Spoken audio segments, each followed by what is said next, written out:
Hello buddies, so welcome back. It's Sophie, and today I'm going to show you how you can delete or uninstall apps from your HUAWEI Mate 50 Pro. You might want to delete apps from your phone because you don't use them anymore, or they take up too much space on your phone, or whatever else the reason might be.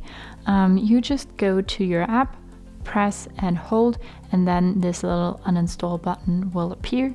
You click on it, and then it will ask you if you really want to uninstall this app.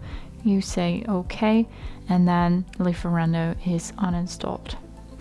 So if you look through your phone, you won't find Lieferando anymore. If you ever want to use this app again, you just go back to your app gallery and then put in the app you're looking for and then install it again.